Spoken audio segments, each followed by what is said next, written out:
Tell me if you've heard this one before. Let's talk about boss battles. Final bosses seems to have become a staple countdown topic these days. Just about every major countdown artist out there has done it at some point, and I might as well follow in their footsteps. A final boss could make or break a game's ending. It could be so amazing that it overshadows the rest of the game, or it could be this guy. We don't talk about him anymore. Either way, they're usually extremely memorable. Oh yeah, and spoilers, in case you somehow didn't know that at this point. With that in mind, let me count down my favorite 10 in gaming history. No point in holding off any longer, here are my top 10 final bosses.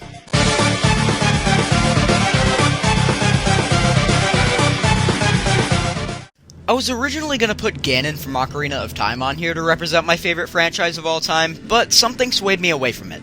I recently discovered another really good countdown artist, /Star314, and watched one of the longest countdowns I've ever seen. His top 288 Zelda bosses. Rather than letting his opinions decide the list, he actually ranked each boss objectively. And when he got to the Ganon segment, well, let's just say he made a pretty good argument as to why it's not as good as most people think. I'm not recapping here, just go watch the list. So then, what did I go with? Well, with Ganon out of the picture, there was only ever one right answer for me. Ganondorf in Wind Waker. This boss is really quite incredible. The 3-stage fight might not even really seem like it's 3 stages long, but it is. It's mostly based off of Link's parry ability, making this fight extremely cinematic, as if the waterfall in the background wasn't enough. As for the actual fight, well, you can't go in swinging your sword around like nobody's business. Despite being kind of, bulky, I guess, Ganondorf is surprisingly fast, and he'll take you out quick if you don't play defensively. Rather, you have to shift your priorities to counterattacking. One of the things that makes this fight stand out is that Ganondorf is actually kind of smart. He catches on to your tricks and acts accordingly. But that isn't enough to slow you down, so Zelda stuns him with one last light arrow, you parry, and end it all off with hands down the most satisfyingly brutal finisher in any Zelda game. Sword to the face, that's gotta hurt.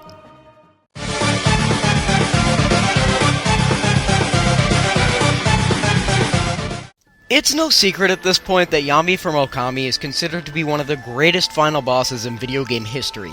And you know what? I'd be lying if I said I didn't agree with the general consensus on this one. There's really not that much left to say about this that you probably haven't already heard. Just everything about this fight hits all the right notes. The atmosphere, the gameplay, the symbolism, and the music. Holy crap, the music. It's just hard to fault this in any way. There's really no sense saying anything else about Yami. You already know everything I could say. It's long, challenging, rewarding, and incredibly beautiful in every sense of the word.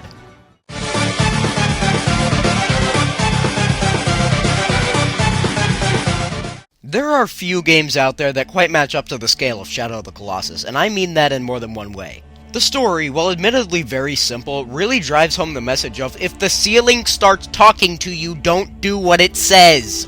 And at no point is this ever felt stronger than in the final battle against Malice. Malice is one hell of a giant, and he does appear to be something that might seem like it would be a good idea to kill at first, but that's when the atmosphere kicks in and tells you that you're dead wrong.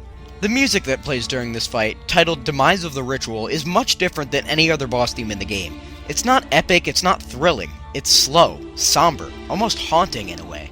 It really makes you think about what you're doing here. The fight itself isn't really all that incredible if I'm being honest here, and if anything, it's too simple, but that's kind of the point. Once you approach Malice after avoiding his lightning balls of death, he doesn't really do all that much. He pretty much just gives up hope and accepts his fate of being stabbed to death by an ant with a toothpick. When I play through Shadow of the Colossus, for the most part, I feel like a total badass, taking down massive creatures with nothing but a bow and a sword. But by the end, I don't feel like a badass anymore. I feel like a monster.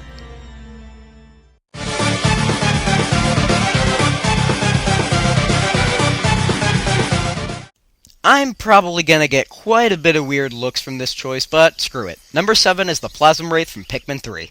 This is a weird fight. Hell, most of it isn't even a fight. A lot of people seem to describe Pikmin 3 as a fantastic game that lost itself right at the end, but to be honest, I never felt that way. In fact, I thought the final area was one of the most thrilling parts in the game. It all starts with finding Olimar and the Plasm Wraith at the top of the formidable oak, and it gets intense right off the bat. You need to put some Pikmin on Olimar and carry him back to base. It sounds simple enough, but the catch is that you can't go back the way you came, so the Pikmin don't know where to go. You end up using Brittany to guide the Pikmin through the cave, while using Alf and Charlie to explore the cave itself and opening a path to the exit for Brittany and therefore the Pikmin carrying Olimar to follow. The whole time, the Plasm Wraith will be trying to take Olimar back to the top of the tree. Most people seem to really hate this part, but honestly, I disagree. It adds a lot of intensity and pressure to the situation at hand. Sure, outmaneuvering the Plasm Wraith is as simple as using the go here function every 30 seconds or so, but in a game like Pikmin where multitasking is the best way to get stuff done, it doesn't feel out of place in the slightest. After solving a few puzzles and defeating some enemies with Alph and Charlie, you'll eventually be able to guide the Pikmin out of the cave and the actual fight starts. And holy crap does this thing go down swinging. Now that it's vulnerable because, sunlight, I guess, you can actually damage it, except you can't. Instead, you have to make your Pikmin literally tear it to pieces and then destroy the little blobs of shiny stuff that fall off. This is an incredibly challenging fight if you use a diversity of Pikmin, but if you go into battle with 100 rock Pikmin, yes, the fight takes much longer because they can't latch onto enemies, but they're invincible to its most basic attack, making it a bit easier, but much more of a test of endurance. This fight is incredibly long, usually taking around 3 or 4 in-game days, but it's incredibly rewarding. Most might not agree, but in my opinion, it's a great way to finish off my second favorite game of all time.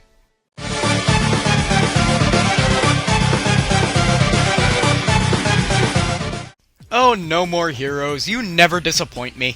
If there's one thing that this game got right, it's the boss fights, and the final boss is no exception. Henry was nothing more than a guy who interfered with your fight at rank 5, but come the end of the game, he becomes so much more than that. Oh, you know a fight's gonna be good when it's a lightning-fast beam katana duel between two half-brothers in a motel parking lot with nothing standing in their way. Not much more needs to be said about this, just holy crap, this is awesome! It's actually possible, and somewhat easy, to miss this fight completely. You can only access it by buying every beam katana in the game, including the last one, which you actually are forced to use in this fight. Not that that's a bad thing, because it's the single best weapon in the game. But if you do buy them all, you're treated to one of the most challenging fights in the game. Not only does he have a crap ton of health, but Henry is crazy fast. Like, sweet Jesus, how do people move like this? Not to mention that Henry also has hands down the flashiest one-hit kill move in the game. Yes, it's incredibly easy to dodge, but you'll probably want to let it hit you at least once just to witness how badass this looks. Yeah, it'll kill you in the end, but damn if it isn't worth it.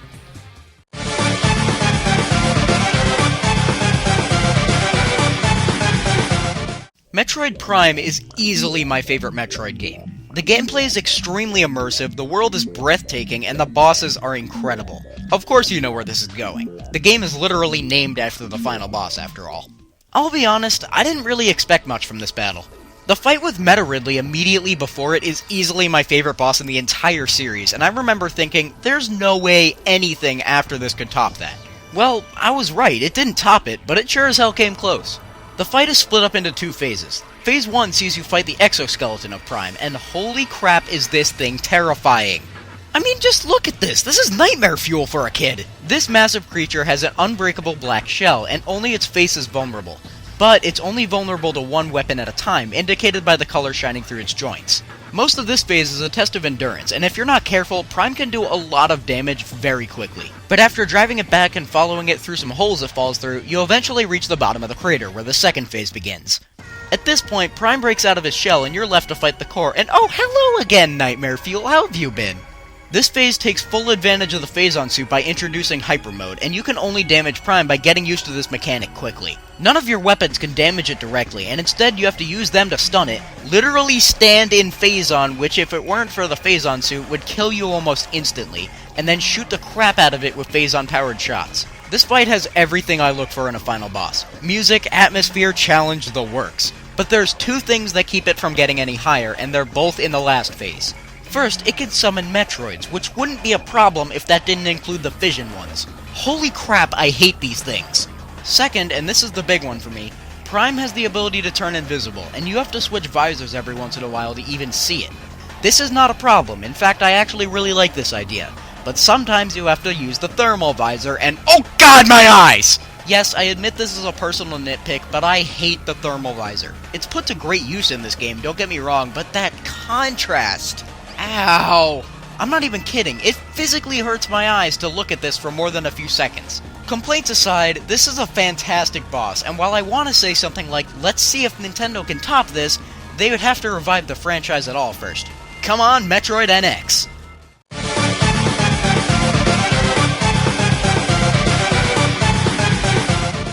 Oh no, I have to pick my favorite final boss from Metal Gear. But there's so many amazing choices. I mean, there's the boss, Liquid Ocelot... Nanomachine, son! That was easy. Where do I even begin? Metal Gear Rising already had a lot going for it, but then you go and throw in a beefy politician wearing a suit who brings nothing but his goddamn fists into a sword fight. Oh yeah, and a giant-ass war mech. That's pretty much all that needs to be said. The first phase is a fight with a gigantic Metal Gear that involves sprinting up its legs, slashing it to pieces, and then hacking the hell out of it with a piece of itself. I mean, how can you not love this? And that's all before you even get started on Senator Armstrong himself. At first, you can't really do crap to him. Your attacks literally take off tenths of a percentage. All the while, Mr. Giant Politics Man is beating the crap out of you with nothing but his bare hands. Then he starts monologuing about how he wants to boost the economy by starting a war because apparently that makes sense to him for some reason, and soon the real fight begins. And damn does Armstrong put up a good fight. I mean, holy crap, how is he doing this? You have to give credit to a guy who can throw pieces of a Metal Gear at you with ease. Huh. A politician who's not all bark and no bite. That's something you don't see every day.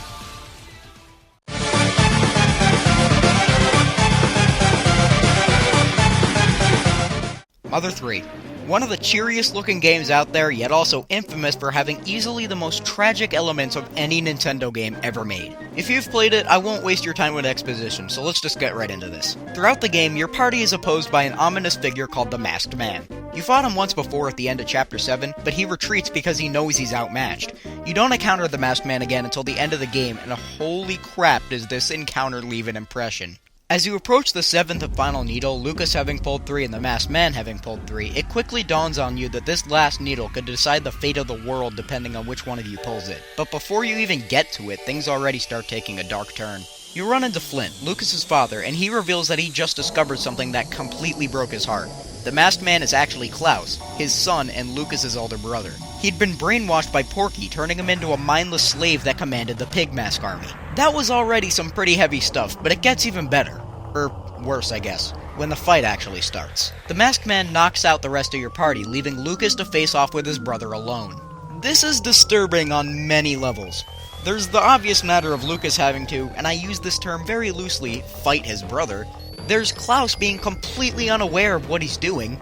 There's the background music, which is so distorted and twisted that you would think it came from a horror game. Just everything about this seems off. And then there's the fight itself, and I hesitate to even call this a fight.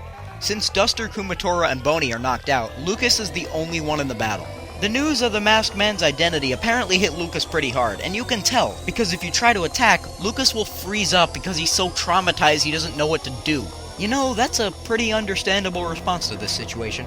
The only thing that'll win you this battle is time. Spend the fight doing absolutely nothing but defending and healing and just wait it out. Eventually, the spirit of Hanawa, Lucas and Klaus's mother, will show up, bring Klaus to his senses, and then Klaus does easily the darkest thing I have ever seen in any video game. He commits suicide. In a Nintendo game. A child commits suicide. That's some pretty heavy stuff. Never before have I been left so speechless by an emotion caused by a video game. I admit it, I cried, and I'm not ashamed of it. There's a reason Mother 3 is my favorite game of all time.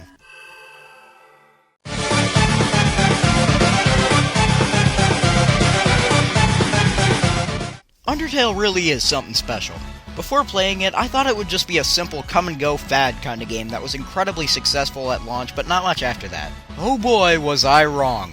I don't think a game has ever shot itself onto my top 5 as fast as Undertale did.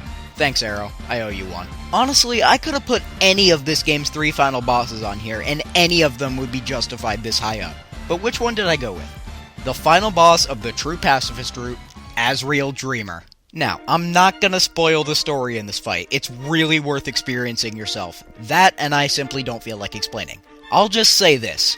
Oh my god, the feels. This fight is incredibly cinematic for what it is. There's the epic background music for one thing, but once Asriel turns into the god of hyper-death, there's just rainbows and flashy stuff everywhere. It's so freaking cool. I'll admit that this fight is actually pretty easy, mostly down to the fact that your soul will literally refuse to die, but the gameplay and story are so strong that that's really not a factor.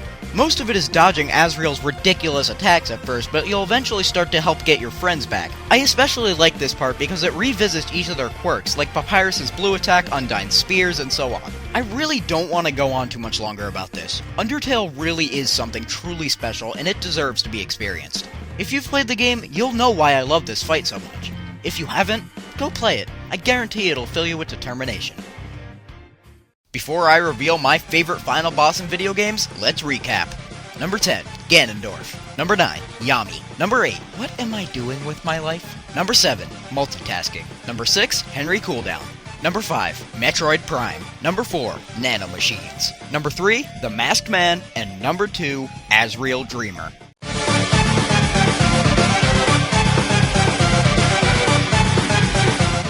2015 was a pretty spectacular year for gaming in general, but Nintendo really went all out.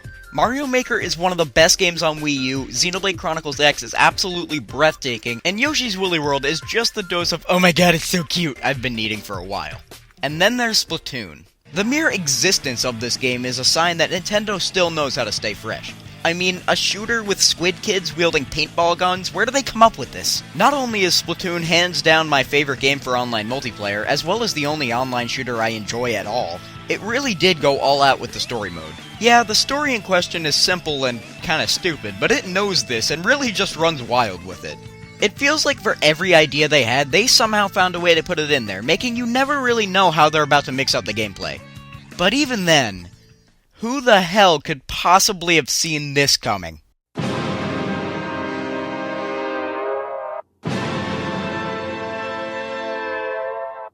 Is that an octopus on a flying DJ table shooting nukes with shutter shades at me? This is freaking amazing!